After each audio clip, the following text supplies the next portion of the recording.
¿Te imaginas despertar cada día con el temor de que un grupo de sicarios irrumpa en tu hogar, exigiendo dinero o arrebatándote la vida sin piedad? En esta entrega, exploraremos la lucha de los civiles contra el crimen organizado, un conflicto que ha transformado pueblos pacíficos en campos de batalla. Quédate hasta el final, porque lo que descubrirás aquí te hará ver con otros ojos la resistencia del pueblo mexicano.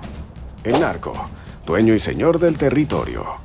Para muchos campesinos en México, esto no es un escenario de película, sino una realidad aterradora.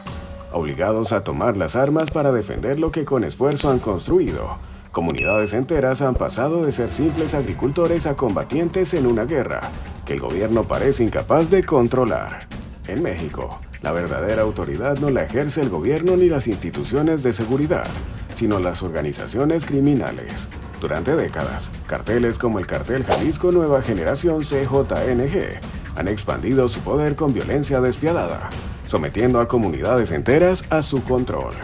Lo que antes eran pueblos tranquilos, donde la vida giraba en torno a la agricultura y el comercio local, hoy son campos de batalla donde las leyes las imponen los narcotraficantes.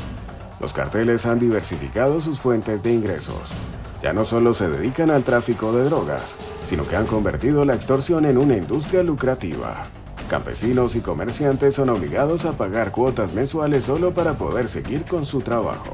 Quienes se resisten sufren consecuencias atroces: secuestros, torturas, asesinatos o la expropiación de sus tierras, las cuales son transformadas en campos de entrenamiento o laboratorios clandestinos de producción de drogas. La vida en estos territorios controlados por el narco se ha vuelto insoportable. Cada día, las familias ven cómo su trabajo y esfuerzo son devorados por la corrupción y la violencia. Del asadón al rifle, la creación de las autodefensas. Ante la negligencia o complicidad de las autoridades, los pobladores de las zonas rurales no han tenido más opción que convertirse en sus propios defensores. Así nacieron las autodefensas, grupos armados formados por campesinos y trabajadores, que cansados de los abusos decidieron enfrentar a los criminales con las pocas herramientas a su alcance.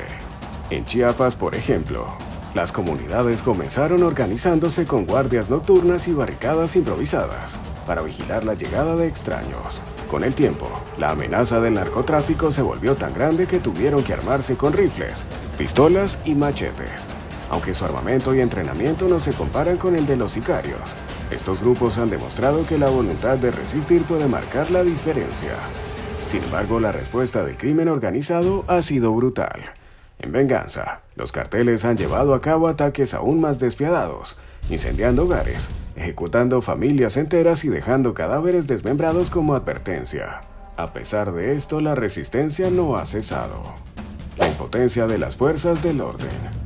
El problema se agrava aún más por la incapacidad de las fuerzas de seguridad para enfrentar a los carteles. La corrupción y el miedo han paralizado a muchos policías y militares, quienes ante la amenaza de ser asesinados o la tentación de recibir sobornos, terminan permitiendo que los criminales operen con total impunidad.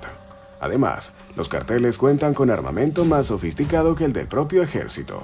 Han modificado camionetas con blindajes caseros, convirtiéndolas en verdaderos tanques urbanos. Sus sicarios tienen acceso a rifles de alto calibre, lanzagranadas y drones explosivos. Enfrentarse a ellos sin el respaldo de un gobierno decidido es en muchos casos una misión suicida. Las pocas veces que las autoridades intentan intervenir, la respuesta es desastrosa. Se han visto casos en los que fuerzas policiales intentan realizar operativos y terminan siendo masacradas, o peor aún, capturadas y ejecutadas públicamente para enviar un mensaje de terror. La realidad es que en muchas zonas del país el narco no solo ha tomado el control, sino que lo ha consolidado. Terror y resistencia en Michoacán y Guerrero. El fenómeno de las autodefensas no se limita a Chiapas. En estados como Michoacán y Guerrero, comunidades enteras han tenido que levantarse en armas para evitar ser exterminadas. En Guerrero, por ejemplo, habitantes de 15 municipios decidieron unirse bajo la organización Pueblos Unidos, un grupo paramilitar dispuesto a enfrentarse al crimen organizado. Con rifles de caza y escopetas, estos campesinos patrullan las carreteras y los caminos rurales, bloqueando la entrada de sicarios. Sus métodos han sido criticados por su dureza, pero ellos insisten en que no les han dejado otra alternativa. Sin seguridad ni apoyo estatal, la única manera de sobrevivir es resistir. En Michoacán, la violencia ha alcanzado niveles extremos. Los carteles han impuesto tarifas para el uso de carreteras, han secuestrado a jóvenes para convertirlos en sicarios y han asesinado a quienes se niegan a colaborar. Ante esto, grupos de autodefensa se han formado en distintas regiones, aplicando tácticas de guerrilla para defender sus pueblos. Aún así, la lucha es desigual y el riesgo de ser exterminados es latente. Cuauhayana, un modelo de resistencia exitoso. Uno de los casos más notables de autodefensa exitosa es el de Cuauhayana en Michoacán. Liderados por el comandante Héctor Cepeda, los habitantes lograron expulsar a los carteles de su territorio y establecer su propia policía comunitaria. Gracias a la organización y una estrategia bien definida, en Cuauhayana lograron lo que parecía imposible: recuperar la paz. Desde hace casi una década, el crimen organizado no ha podido retomar el control y los secuestros y asesinatos han disminuido drásticamente. El costo de la resistencia. Levantarse en armas contra los carteles tiene un precio muy alto. Muchos de los que han decidido enfrentar al narco han sido capturados y sometidos a torturas inhumanas antes de ser ejecutados. Los criminales no tienen piedad y utilizan el terror como su principal herramienta de control. Las represalias han sido brutales, pueblos enteros han sido masacrados, niños han quedado huérfanos y cientos de personas han tenido que abandonar sus hogares para salvar sus vidas. La economía secuestrada por el crimen organizado. El narcotráfico no solo impone un costo humano y social, sino que también tiene consecuencias devastadoras en la economía de las regiones que controla. Los carteles no solo exigen pagos por protección, sino que monopolizan sectores clave como la agricultura, la pesca y la producción artesanal, obligando a los trabajadores a vender sus productos a precios irrisorios o simplemente despojándolos de sus tierras y negocios.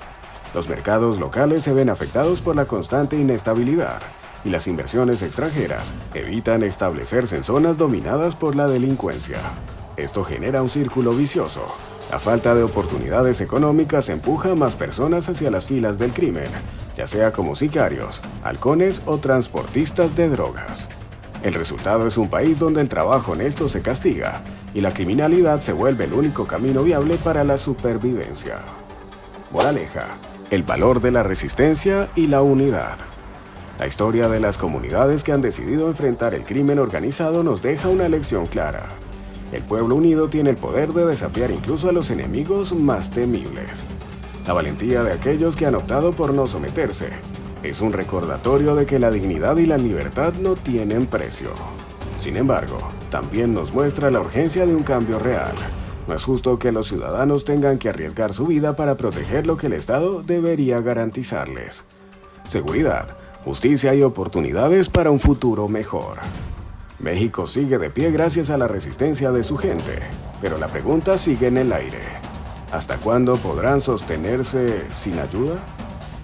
Este video no solo expone una realidad, sino que también deja una reflexión para todos. El miedo solo prevalece cuando la gente deja de luchar. El gobierno tiene dos opciones: intervenir con mano firme o dejar que la situación continúe deteriorándose hasta que la población entera se vea obligada a tomar las armas. Gran pregunta es: ¿cuánto tiempo más podrá sostenerse esta lucha sin que el Estado actúe? Déjanos tu opinión en los comentarios. ¿Crees que la resistencia campesina es la única opción o debería haber otra solución?